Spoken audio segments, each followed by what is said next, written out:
Assalamualaikum warahmatullahi wabarakatuh.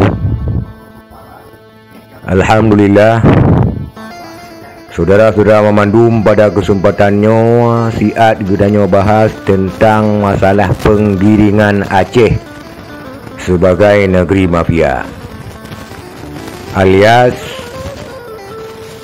Acehnya digiring oleh orang-orang yang tidak suka dengan Aceh dengan sebutan negeri yang keras, berlahaluan keras, ataupun negeri mafia dalam kata lain. Saudara-saudara memandum, teringat lung kembali dengan pernyataan Bapak Mahfud MD tentang Aceh, di mana Mahfud MD-nya pernah disebutkan Aceh adalah provinsi dengan berhaluan keras. Artinya dalam kata lain, walaupun tidak disebutkan, tersirat provinsinya seolah-olah Acehnya adalah provinsi mafia. Walaupun pernyataan kok nyanyian dudo geralat kembali di ke mahasiswa dan tolak gedebat habis oleh Nasir Jamil, namun pernyataan tersebut sungguh melukai hati bedanya orang Aceh, karena secara tidak langsung nyo menggiring opini bahawa Aceh nyo negeri mafia. Kemudian saudara-saudara memandum, Luhut Binsar Panjaitan juga pernah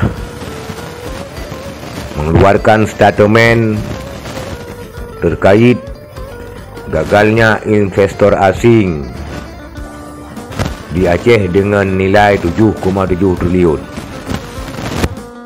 Terkait gagal tersebut, Luhut Binsar Panjaitan juga mengeluarkan statement bahawa Aceh terlalu keras bagi para investor. Saudara-saudara memandum, hal-hal lainnya hanyalah penggiringan opini.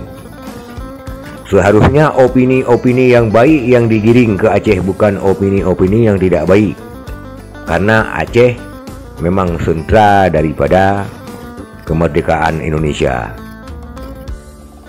Dengan pernyataan-pernyataan tersebut secara hana langsung yang bahawa tersirat kata dan makna bahawa Acehnya negeri mafia, sehingga takut oleh investor-investor.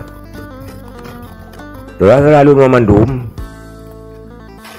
sebenarnya Acehnya ke negeri mafia. Negerinya adalah negeri yang mulia. Aceh negeri yang mulia, negeri yang bermartabat, yang berdaulat. Aceh yang berdaulat dan bermartabat semenjak Sultan Iskandar Muda. Sebenarnya Acehnya makanlah berbuat tak keras ataupun berhaluan keras, alias orang Acehnya kan mafia. Orang Acehnya nak terhadap lawan, terhadap musuh.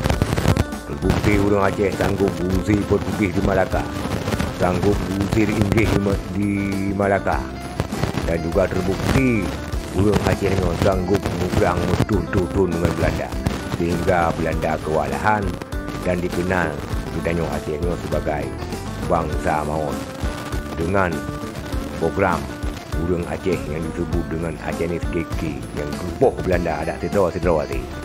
Maka watak orang Acehnya keras terhadap lawan. Juga mungkin karena orang-orang yang menggiring Aceh kepada mafia, karena bengih Aceh selalu bergejolak. Bergejolak Acehnya nah sebab karena orang Aceh menuntut keadilan, bukan tindakan semena-mena ataupun tindakan mafia. Karena Aceh sudah begitu banyak berbuat, tetapi Aceh begitu juga banyak cukup le dikhianati, walaupun cukup le berbuat. Saudara-saudara sekalian, maka Aceh tegas di dalam menuntut hak konlah mafia.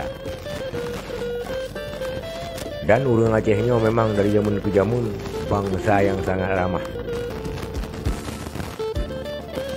mudah bergaul, agamis, mengadat, mengagama, diikat hubungan dengan Eropah, perdagangan, dengan China, dengan Turki, dengan Arab Saudi dan sebagainya, menandakan orang Acehnya konlah mafia. Sebagaimana penggiringan opini-opini yang digelontorkan oleh urung-urung yang anak galak ke Aceh. Maka sekali lagi, kamu Acehnya bukanlah mafia, ataupun nanggro kamunya bukanlah nanggro mafia. Sekian, terima kasih.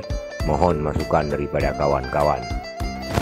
Assalamualaikum warahmatullahi wabarakatuh.